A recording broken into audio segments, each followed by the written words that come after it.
Hi everyone, this is Jim. Welcome to round 4 coverage of my games from the 2018 Western States Open, played in Reno, Nevada. Round 4 was played at 7 p.m. on Saturday, so there's a longer than usual break between the rounds. Round 3 was at 10 a.m. in the morning, but this was to allow the 2-day schedules and the 3-day schedules to merge together. So Saturday is when all of the first 3 rounds of the 2-day schedule were played, and then round 4 is where the schedules merge. So I was pretty tired actually at this point. I didn't quite realize it, but I hadn't quite got a full night's sleep the night before, and I had kind of a tough game in the morning. I rested a little bit between games, between rounds, and came back. I was feeling okay as far as I could tell, but looking at it afterwards, you can see the effect of sleep deprivation or exhaustion or something. Anyway, my opponent, I think, was also tired. I think he was one of the players that played in the 2-day schedule, so he just had 3 games at a faster time control, and now we were settling into game 4, played at 7 p.m. with 40 moves in 2 hours and game in an hour after that. So a nice slow time control, but anyway, I think we were both suffering a little bit. I had the white pieces. My rating for the tournament was 1861, and my opponent's rating was 1892. So the first time I faced a higher rated opponent in this tournament. And he's also the youngest opponent I faced. He was an adult, so all of the opponents I faced actually in this tournament were adults. There were a few kids playing, but it's mostly an adult tournament. But he was young and energetic, and he chose an active opening. So anyway, I played d4. He goes knight f6. I go c4, and he goes g6. So preparing to play either the King's Indian or the Grinfeld. So I play knight c3, which continues in the main lines. And now if black wants to play the Grinfeld, he'll play with d5 here. If he plays with g7, this indicates that he's going for the King's Indian defense. So against this King's Indian, I have a particular system. I play the kind of Fianchetto variation with g3. He castles, and I go bishop g2. All this is standard. He goes d6, and now I go e3, and that's a bit peculiar. So let's talk about this move a little bit. The most standard way of playing the Fianchetto variation is knight to f3. But this e3 move has been seen before. It's maybe the second choice in this position or third choice. But it has kind of an interesting history. I looked it up before this game. I had discovered this move on my own and had started playing it with the simple idea of just keeping this bishop open and developing the knight here, where maybe it could keep an eye on the f4 square, maybe jump to f4 and help control the d5 square. So that's what I was thinking when I played this. But it turns out this move does have a history. This was played in the World Championship match between Botvinnik and Smyslov. So Botvinnik with the white pieces would play this way, and Smyslov would defend with the King's Indian. And the results there were 1 win, 1 draw, and 1 loss. So even results for Botvinnik. It also showed up again in the 1966 World Championship match between Petrosian and Spassky. And Petrosian got a draw with that game. He had the white pieces. And after that, it just kind of lost its popularity at the top levels. In the 1990s, a grandmaster called Boris Golko took it up and played it pretty regularly. But other than him, I couldn't find someone who made it a regular part of the repertoire. Recently, it has been showing up. Aronian played it once, or a couple times, for example, but those were in blitz games. So it seems to have become a blitz weapon. Also, the Vietnamese grandmaster Lee Quang Liam, I think that's his name, has played it in blitz games as well. So it seems to be kind of a blitz weapon, maybe just a surprise opening to get your opponents out of their book in a blitz game. But it seems to have disappeared from top-level tournament play. But based on my own experience, I can say it's a reasonable way to play for a tournament player. And it has the virtue that it defuses a lot of the King's Indian attacking ideas. So the King's Indian attack just never really gets going. And so that's what I like about it. Let's see. So my opponent here played knight to c6. That's a reasonable way to play. It's not quite the most popular way to play. The most common move there is knight bd7, but yeah, knight c6 is reasonable. And I continue with knight g to e2. He plays e5. And now after e5, I'm always careful to watch this square and try and hold off the e-pawn from coming forward as long as possible. And at the moment, it can't come forward. So I go ahead and castle. Plays a5. And I go b3. This is not just to slow down that pawn, but it's part of my plan anyway to put a bishop on this diagonal and use it to oppose this bishop. I noticed that Botvinnik was playing with the bishop coming out to a3. So that's maybe another idea of how to play this position. Anyway, black continues with knight d7. I go bishop b2. Obviously, knight d7, preparing f5, not f6, f5. So the typical King's Indian move, trying to get something going over here. And now I exchange. Now he really was threatening to push that e-pawn forward, so I exchange it off at that point. And black should probably take back with the e-pawn and once again threaten to push this pawn forward. And I can no longer stop it, although at this point it's a bit of a double-edged move because it does open up this diagonal. But it does present me with a problem of how to deal with this bishop. Maybe I'll be able to push the f-pawn forward to undermine, or maybe I'll reposition that bishop. But anyway, that's still a game. After knight takes, basically these pawns are not coming forward. I have a majority of pawns over here around my king, and so he's taken away all of those King's Indian ideas of a quick attack on my king. And I'm sorry, he took with the other knight. He took with this knight, knight d5, but it's still not a good move. And white has some kind of advantage after this. So my opening has been a success. I go queen d2, and he goes knight to b4. He's trying to provoke some weaknesses on the queen side, kind of following up on this a5 move.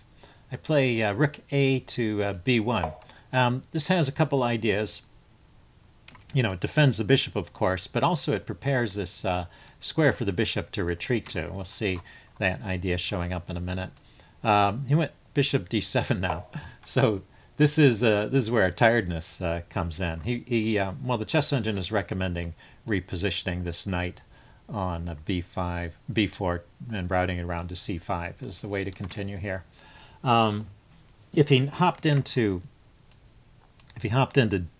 d3 immediately, then I was planning to push this bishop back, drop this bishop back, and then push his knight away.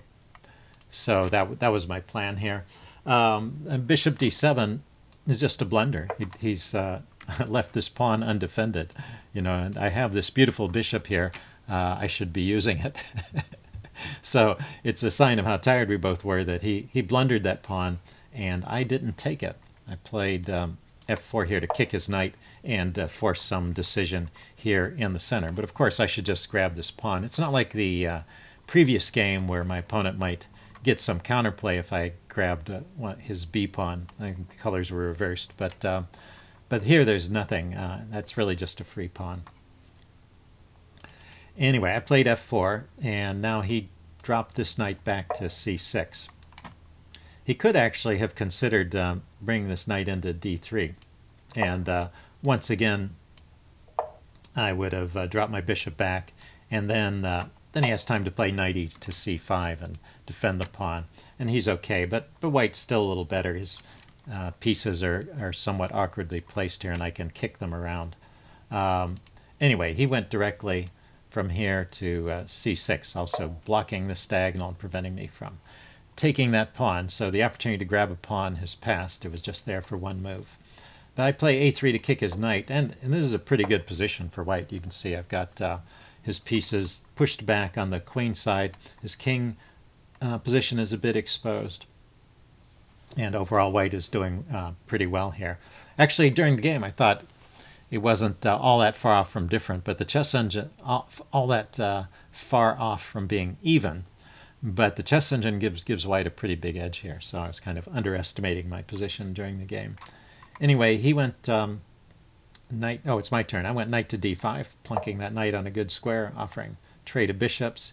He goes knight to c5, a good square for his knight, and I was expecting that move. At least I had calculated this. He's coming in and attacking this pawn, but I have time to take his bishop because that exchange also defends the pawn. So I had figured this one out, and then I brought my queen over here with a check. Here the chess engine wants to play the pawn push. It wants to push this pawn forward, and you know, I was not so sure how great this was, but then give the queen check and just play on with this position. You know, I was kind of worried about allowing his knight into this square, but the chess engine thinks that's fine. I guess I can mount up pressure on that knight. For example, I could kick that knight away, bring my queen in here, threaten to take it, maybe bring this knight or the other knight to the c3 square to threaten to trade it off. So it's not going to be there forever, but I wasn't entirely sure of that during the game, so I was kind of trying to keep control of that e4 square, and also to keep open the possibility of pushing my e-pawn forward, because I have saddled myself with a backwards pawn here, and like I said, I wasn't so sure. The chess engine thinks this is still just a great position for white, but I wasn't so sure, and I was trying to get rid of that weakness. Anyway, I went with queen b2 check. He went king g8. I went knight e to c3, so getting this knight into the game and also keeping control of that e4 square like I talked about. He goes knight to e7, challenging this knight. I decided to just trade it off because I realized I can get this knight to d5 with tempo, hitting the queen and also threatening to take on c7. So he drops his queen back to defend. And then I can bring my queen forward here to d4. So I've got my pieces nicely centralized, and black has to do something about it, or chooses to do something about it. I think this is the right idea. Kicks my knight back, but this leaves him with another weakness. So, you know, it's I'm still maintaining an edge here because he's left this weak pawn behind. So he played queen e7, holding on to the pawn, and also taking a look at that e4 square again. So I pushed on with e4 right here. The chess engine, well, once again, is a similar kind of line, but I thought I would show it to you. It says, first of all, just protect that pawn with the rook, and then maybe black will pile up, and then play b4 again, kicking this knight, and allow the knight to come in to the e4 square, and then trade it off. It actually would take with the bishop here, getting rid of that piece that potentially would get locked in behind the pawns. And then this position is rated as really good for white by the chess engine. It took me a while to appreciate it. You know, if I had spotted this idea during the game, I think I might have gone for it. It's a nice positional idea. It's black's pawns have now been saddled. They're pretty much blocked on the light squares, so black's bishop is going to lack activity. It's not going to have a lot of squares it can go to, whereas my knight can hop around the board, and my king is pretty safe, and then this isolated pawn, I can just keep the pressure on it. So this looks like a good position for white, and so I think I have to agree with the chess engine in this case. That would have been a better way to play. And it also, you know, it's dealt with this weakness on e3 by bringing this pawn as kind of a shield, so that there's no way that black can really pile up pressure against that e3 pawn. So it's very solid now. So I have a solid king side. I have pressure against some weak pawns, and I have a better minor piece. So those positional advantages should lead to a win. Anyway, interesting idea there. So just allowing the knight to come into that e4 square. I was more concerned about getting rid of my backwards pawn. I pushed on with e4, and he takes. And then I took back with the bishop. And after this, actually, it's equal. Once again, pushing with b4 is possible. And it's a way to keep more material on the board and keep an edge for white. So, for example, b4, the knight can't come here anymore. He could trade first, or he could move the knight right away. I just wasn't sure where the queen could go after knight here, but well, the chess engine plays like this: queen b6, then the exchange of the pawns. This, of course, could have happened earlier. Queen d8. I don't want to trade queens, so I bring my queen back, and this is a position that Chess Engine still thinks is good for white. We both have 2 minor pieces. I still have pressure against some weak pawns here. He has a passed pawn now. Well, I'm going to get that pawn back. Actually, he's a pawn up. It's not just a passed pawn. He's a pawn up. But after I get that pawn back, I'll have pressure against this weak pawn on d6. So I guess that's the point and why there's still some kind of advantage. After this move, it's pretty much about even. You know, you might think I could have taken with the knight instead of the bishop, and I could have, but it actually ends up in the same position because the bishop comes here, pins my knight. That's what I was trying to avoid by taking with the bishop first, but it all turns out to be about the same. I bring the rook over, unpin and defend, and then we exchange out, and we'll get the same position as happened in the game. So anyway, that's why I took with the bishop here, but he traded and then pinned it. So we get the same position by a different move order, and then now he takes the knight, and I take back. And, you know, he's probably okay here with a move like queen to d7, just getting away from my rook and holding on to everything. Instead, he played queen to g7, just hanging a pawn once again. So it's twice in the game he's just dropped a pawn. Now this time is a bit different, though. Actually, there is a bit of counterplay here that he's going for. Well, maybe he was also just offering the queen trade. Maybe he's tired and wanted the draw. But I think it's safe for me to take this pawn. And in fact, you know, his idea of coming for counterplay here with queen b2 seems to be a mistake.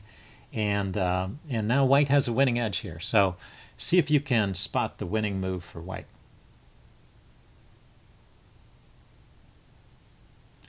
Okay, I'm going to give the answer away now, so pause the video if you want time to think about it.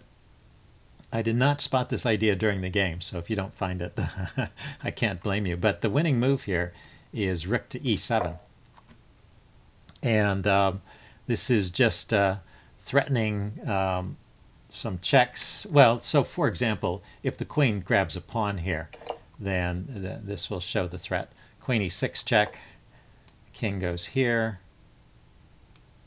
queen e5 check, the king comes back, and then there's mate on g7. So that's a very quick finish. So at the very least, this rook e7 move prevents him from grabbing any pawns over here. His best play, according to the engine, is to play rook f7. You know, blocking those threats along the 7th rank. I can exchange and then play rook e1, threatening to bring this rook in, and now the queen has to run back. So it looks like it was just an empty threat to take those pawns if I have this kind of activity here. And then after queen d7 check, he can't block with the queen, the king has to move. Could go to f8 or g8, and then I grab a pawn here, and I'm just up 2 pawns, and this is a winning advantage. I mean, it's not just 2 pawns, but I'm hitting his rook. I've got control of the 7th rank here. Yeah, just a winning game for white. So I didn't play that move. I played what was considered by the chess engine the second best move here, and I'd calculated this far in advance before allowing his queen into b2. You have to make sure you've got an answer for that. And here, this was my idea. I could play queen e6 with check, and then with the queen and the rook in a line, then I can use the rooks to chase his queen away. So anyway, he has a couple of choices here. Not a whole lot. He's got 2 king moves, or he could block with the rook. And I thought blocking with the rook would lose, but it seems like this is about the same as the game. I mean, it keeps an advantage to white, so white is still probably winning, but it's got to be, white has to play carefully. You know, I was thinking maybe I can play rook e1 and or rook d1 and bring it around here and attack that pinned rook, but it seems that's too slow. The chess engine gives the best move is f5. I don't know if I would have found this, and then he has time to bring his queen back, and then I can go for this trade. And this is, you know, rook and pawn, a double rook endgame with white being 1 pawn up. So that's kind of similar to the way I played it in the result. So in the game, well, I went queen e6 check, so similar to the way he played it. He went king to g7 here, allowing this check. And so we just get the queens off. And it's a rook and pawn endgame, a double rook endgame where I'm a pawn up. So I should go on to win this game. This is in a position where my rooks are active enough, so I don't have any particular defects in my pawn structure. Let's see, he played rook a to d8. And so this is the third time in the game he left a pawn hanging. And once again, well, for the second time, I did not notice that that pawn was hanging. I was just focused on, doubling my rooks here so I can control against any rook invasion. So definitely kind of a sleepy game here. Anyway, he went rook f7, preparing to double. And I went h4. I think this move is a bit of a mistake. I still have a winning edge here, but it opens up my king a little bit, and yeah, so it makes it a little bit harder for me to get my king into the game, and it makes it a little easier for black to try and set up some kind of freeze where he fixes my pawns on those dark squares. So best here is rook to f2. What I was worried about is the rook coming in and winning this pawn. So, I wanted to, that was my motivation in pushing this pawn forward, was I wanted to be able to defend along the third rank there. But, well, of course, this doesn't work if I go king f2, which is the best move there. And he tries the check, which is not a bad move too. I can just block with the rooks. Let's see, and he can reposition, and I can bring this rook out. And this is, let's see, he doubles rooks. But this is a way, oh, instead of doubling rooks, the chess engine was recommending this rook dropping back to d4. So, black should try and keep as much material on. That enhances his drawing chances. And I should just, carefully work my pawns forward. So h4 is a bit of a rash move, I guess. Sometimes you have to make progress slowly in the endgames. Anyway, he dropped his rook down to d3, and I brought my rook back to defend on the third rank like I planned. He went rook f to d7, doubling. I get in my king f2 move, and now he goes h5, fixing my pawns. But actually, this is a bit of a mistake. He has a problem with his king position here, and he should play king f7 here to prevent what happened in the game. So let's show what happened. He played here, and then I brought my rook down with a check. Oh, no, I exchanged first. Sorry. Yeah, it's my turn. He just played that pawn move. I take this rook off, and then I bring this rook down with a check because he can't block the check, and his king was one step back. If the king were on f7, this wouldn't be possible. So he steps forward with the king, and I grab this pawn, and now I'm 2 pawns up. I've got this pawn covered. He can't grab it back. But black has activated his pieces, and he finds some clever moves here. He plays a4, and I take. Okay, and at this point we're up to move 40, so we both made the time control. Let's see, he played rook takes a3. Yeah, that's the end of move 40. And so I take a little breather and walk around and try and come up with a winning plan from here. It looks like, I'm keeping this 2-pawn edge at least for a while, but his activity allows him to win one of those back. So it's not as simple as it looks. Let's say I go rook b6 here, takes here, I take here with check and defend my c-pawn. So I have this outside pass pawn, and I have an extra pawn over here. He brings his king forward, play rook c5 check to drive it back. I was expecting him to go back. Actually, he came forward, and I continued to check his king, and he goes king to d4. Now you see, with his active pieces and my king being a little bit out of play here, he's going to get to round up one of those pawns. So it's actually a question at this point of how's the best way to give up that pawn, and the chess engine thinks this is the best way. Rook to d5 check, force him to take with the king, which drives the king further away from the action, and then rook to d6, attacking his pawn. So he can check my king, and I can bounce around to the h3 square, and that will hold off the checks for a while, and and then I can take this pawn, and I should be winning with that line. So that's the easiest win there. So I played with c5, thinking getting a passed pawn has to be good here. He goes rook a2 check, and I didn't want to let my king be driven into the corner here, so I came up with the king. He went, well, he didn't check again, actually. He went rook c2. And then I went rook g5. So my idea is to trade this pawn for this pawn, getting a similar kind of position. Let's see, he went rook c3 check, and I went king e2, and then he went rook takes c5. So in this line, he was able to take with the rook, whereas in the other line, the chess engine was recommending it was forcing black to take with the king. The difference is that his king is a little more active now.